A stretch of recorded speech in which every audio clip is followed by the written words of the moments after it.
अभिनंदन करतो, कौतुक करतो की सूत्रसंचालक असा असावा तर हा असा असावा। छत्रपती शिवाजी महाराज की जय, डॉक्टर बाबासाहेब आंबेडकरांचा जय।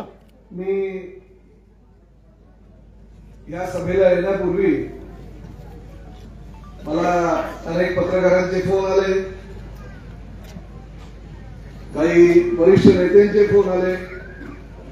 साहेब आज उमरग्याला सभेला चाललेला आहात, मला माहिती आहे का तिकडे काय झालंय? काय झालंय बाबा?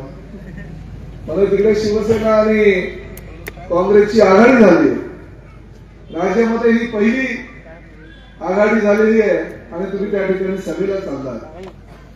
मी त्यांना आवर्जून सांगितलं की ज्या ठिकाणी स्थानिक नेतृत्व विकासासाठी जर येत असेल तर प्रताप सरनाईक आणि एकनाथ शिंदे साहेब त्यांच्या सोबत आयुष्य बनवावे ही ग्वाही मी त्यांना दिली आणि मी सांगितलं त्या सभेला मी जाणार म्हणजे जाणार, कारण विकासाचा मुद्दा आहे। किरण गायकवाड सारखा अतिशय सक्षम आणि सर्वसामान्य जनतेमध्ये काम करणारा कार्यकर्ता या ठिकाणी नगराध्यक्ष पदाला उभा आहे आणि त्याच्याबरोबर त्याचे 25 सहकारी आहेत। त्यामुळे या सभेला जाऊन सर्वसामान्य जनतेला आवाहन करण्यासाठी आणि पालकमंत्री म्हणून आवाहन करण्यासाठी मी निश्चितपणे या ठिकाणी जाणार असं त्यांना सांगितलं आणि मी आज या ठिकाणी उपस्थित झालो। आमचे सहकारी आणि आपल्या सगळ्यांचे नेते आदरणीय रवींद्र गायकवाडजी या ठिकाणी आहे, माझे सहकारी आणि धाराशिव जिल्ह्याचे संपर्क प्रमुख तथा शिवसेना उपनेते राजन साळवीजी या ठिकाणी माझे सहकारी, माझे मित्र आणि आपल्या या उमरग्याचे माजी आमदार ज्ञानराज चौगुलेजी, श्री जितेंद्र शिंदेजी, श्री किरण गायकवाडजी, अश्लेष मोरेजी, माझे सहकारी संपर्क प्रमुख धाराशिवचे भगवान बेगाबीजी, नानासाहेब भोसले, आमचे सहकारी आणि युवा सेनेचे मराठवाडा निरीक्षक बाजीरावजी चव्हाण, आकांक्षाताई चौगुले, शाहूराज माने, मोहन पनुरे, सिद्धप्पा चिंचोळे, अर्जुन बिराजदार, मधुकर यादव, बळीराम सुरवसे, जगन पाटील आणि प्रामुख्यानं या शहरातील शिवसेना, काँग्रेस, लवजी शक्ती सेना, रयत क्रांती संघटना, मित्र शहर पनवेलचे सर्व मंचावर असलेले अधिकृत उमेदवार, या सगळ्या उमेदवारांची मी नावं घेत नाहीये कारण धाराशिवला माझी दुसरी सभा असल्या कारण मला लवकर आपल्याशी संबोधन करून जावं लागेल, परंतु या सर्व उमेदवाराला प्रचंड मताधिक्याने आपण 2 तारखेला निवडून द्यावं अशी विनंती करायला आपण या ठिकाणी आलेलो आहे। आताच बोलताना आमचे सहकारी ज्ञानराज चौगुलेंनी मागणी केली, आमचे नगराध्यक्ष पदाचे उमेदवार युवा नेते किरण गायकवाडांनी मागणी केली आणि मला ज्ञानराज चौगुलेंनी या ठिकाणी मंचावर एक मेसेज दाखवला। त्या मेसेज मध्ये आमच्या काही मुस्लिम बांधवांनी विनंती केली की या उमरगा शहरामध्ये कब्रस्तान नाही आणि कब्रस्तानची अवस्था अतिशय वाईट आहे, जर कब्रस्तानसाठी जागा उपलब्ध करून दिली तर ती योग्य होईल। सर्वप्रथम जाहीर करतो की ह्या धाराशिव जिल्ह्याचा पालकमंत्री म्हणून मला काही अधिकार माझ्या महायुती सरकारने दिलेले आहे। मी त्या शिवसेनेचा आमदार आहे ज्या शिवसेनेचे शिवसेना प्रमुख आदरणीय बाळासाहेब ठाकरे यांच्या मातोश्री निवासस्थानी एक मुस्लिम शिवसैनिक नमाज पढत होत्या, त्या शिवसेनेचा मी आमदार आहे आणि त्या शिवसेनेचा मी पालकमंत्री आहे।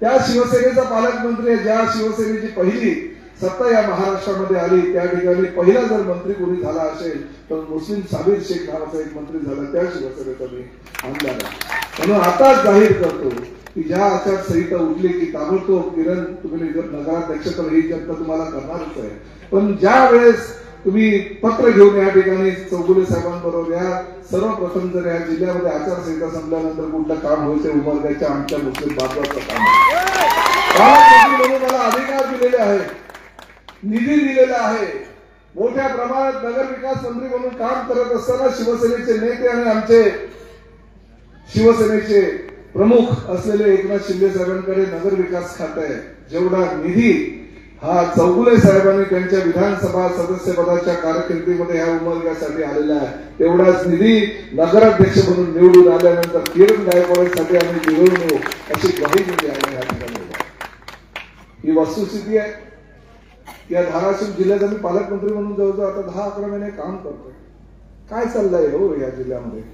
आमचं शहर ठाणे शहर येऊन बघा, आमचं मीरा भाईंदर शहर येऊन बघा. त्या शहरातून मी गेल्या 4 टर्म आमदार म्हणून निवडून आलो. लोकांनी मला 5-10-2,000 नाही तर तब्बल 1,08,000 मतांनी निवडून दिलेलं आहे. आणि ते निवडून का दिलेलं आहे? कारण त्या शहराचा मी विकास केलेला आहे. परंतु ह्या शहरामध्ये किंवा ह्या जिल्ह्यामध्ये आल्यानंतर मला एक गोष्ट प्रकर्षाने जाणवली. एकनाथ शिंदे साहेबांनी मला पालकमंत्री म्हणून या ठिकाणी पाठवलं म्हणजे काहीतरी विचार करून पाठवलं असेल की धाराशिव जिल्हा हा फार मागासलेला जिल्हा आहे, फार अतिशय अवस्था आहे आमच्या जिल्ह्यातल्या सगळ्या शेतकरी बांधवांची आहे, कष्टकरी बांधवांची आहे. ह्या जिल्ह्याचं काहीतरी भलं व्हावं, ह्या जिल्ह्याचं काहीतरी चांगलं व्हावं, या चांगल्या भावनेनं मला 12 तास अंतरावर म्हणजे गाडीने जर मी गाडीने आलो तर 12 तास ठाण्यावरून इकडे यायला लागतात. का पाठवलं? फक्त आणि फक्त या जिल्ह्याच्या विकासासाठी. पण काय झालं? ह्या जिल्ह्याचा विकास का खुंटला त्याचं एकच कारण आहे, 2 भावांमधले असलेले भांडण आणि 2 भावांच्या भांडणामुळे जिल्हा मागासलेला. जर तुम्ही चांगल्या पद्धतीने काम केलं, मुख्यमंत्री महायुतीचे आहे, तुमचे पालकमंत्री हे महायुतीचे आहे, शिवसेनेचे मुख्य नेते हे महायुतीचे आहेत आणि चांगल्या प्रकारचं काम करण्याची संकल्पना त्यांच्या नगर विकास खात्याच्या माध्यमातून ह्या जिल्ह्यासाठी करण्याची त्यांची भावना आहे. एक ज्ञानराज चौगुले सारखा आमदार त्यांच्याकडून 1100 कोटी रुपयाचा निधी घेऊन येऊ शकतो आणि या जिल्ह्याचा किंवा या तालुक्याचा विकास करू शकतो. तर त्यांच्याकडून तुम्ही मदत घ्या, त्यांच्याकडनं सहकार्य घ्या आणि त्यांच्या सहकार्याच्या भावनेतून आणि त्यांच्या मदतीने तुम्ही या जिल्ह्याचा विकास करा. ही भावना लोकप्रतिनिधी म्हणून तुमच्या मनामध्ये का येत नाही? ती यायला हवी. भावनिक आवाहन करून लोकांना मतं मागायची, निवडून यायचं, परत एक भावनिक आवाहन करायचं. या तुमच्या मोबाईलमध्ये छोटे रील्स टाकायचे, छोटे रील्स टाकून मी अतिवृष्टीमध्ये एवढं काम केलं तेवढं काम केलं दाखवायचं.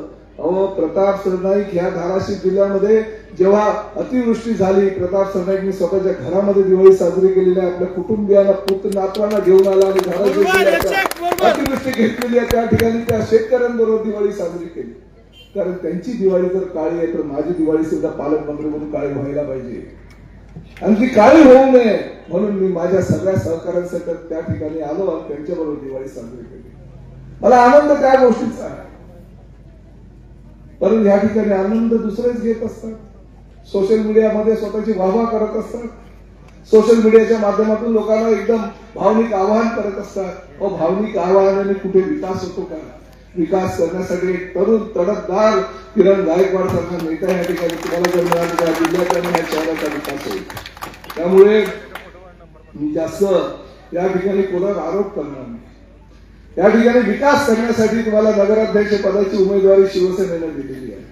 उमेदवारी अनेक लोकांनी मागितली होती, परंतु 1995 साली निवडून आलेल्या आमच्या गायकवाड सरांनी ज्या पद्धतीने विकास केला, 3 टर्म विधानसभेचे सदस्य म्हणून जे लोक आताही माजी आमदार म्हणत नाही त्यांना आमदार म्हणून संबोधतात, त्या चौगुले साहेबांनी ह्या जिल्ह्याचा विकास केलेला आहे, या तालुक्याचा विकास केलेला आहे, शहराचा विकास केलेला आहे.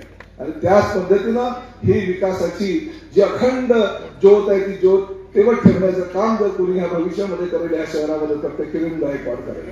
या ठिकाणी उपस्थित असलेले मंचावर सगळे कार्यकर्ते जे आज कार्यकर्ते पण भविष्यातले आपले 2 तारखेला होणारे नगरसेवक आहेत ते ह्या शहराचा विकास करतील, त्याला बहुमतानं निवडून द्या हे आव्हान करायला मला ह्या ठिकाणी. प्रताप सरनाईक एकदा जे बोलतो ते करतो. तो एक सलमान खानचा डायलॉग आहे, मला काय डायलॉग सगळे कुठले येत नाही, परंतु हमने जो एक बार बोल दिया वो बोल दिया. एक बार अगर मैंने कमिटमेंट कर दी तो मैं अपनी आप की नहीं सुनी. और हमें ये भी सिखाया है कि हम अगर दिल से किसी लोगों के साथ अगर जुड़ जाते हैं तो दिल से जुड़ जाते हैं, हम उसमें पार्टी बेटे कुछ देखते हैं, हम देखते हैं ये चाहने वाले हमारे हैं, ये सुनने वाले हमारे हैं, उनके लिए हम दिन रात काम करते हैं. आणि अशा पद्धतीने काम करणारे एक कार्यकर्ता म्हणून प्रताप सरनाईकला ह्या धाराशिव जिल्ह्याच्या विकासासाठी जर एकनाथ शिंदे साहेबांनी पाठवलं तर निश्चितपणे या जिल्ह्याचा विकास केल्याशिवाय प्रताप सरनाईक थांबणार नाही माहीत होतो.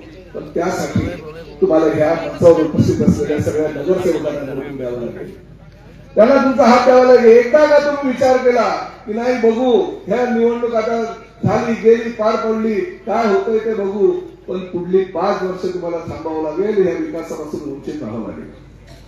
या जिल्ह्याचा पालकमंत्री प्रताप सरनाईक आहे, आमच्या पक्षाचे नेते एकनाथ शिंदे साहेब आहे, ज्यांच्याकडे हे खातं आहे नगर विकास खातं, त्यांचं तुम्ही पाठिंबा घ्या, त्यांचा आशीर्वाद घ्या आणि त्यांच्या आशीर्वाद रूपी या मदती मागच्या माध्यमातून तुमच्या जिल्ह्याचा विकास करून घ्या, असं आव्हान तुम्हाला या ठिकाणी मी करायला आलेलो आहे.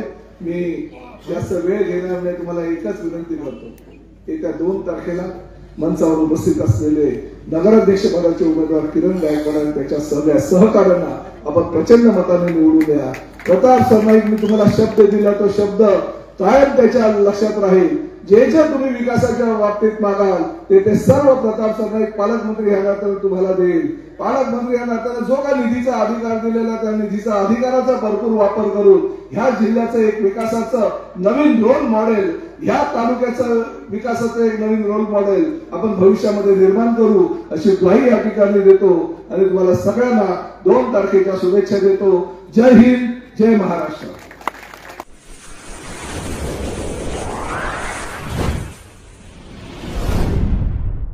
वीर महाराष्ट्र न्यूज चॅनलला लाईक आणि सबस्क्राईब करा.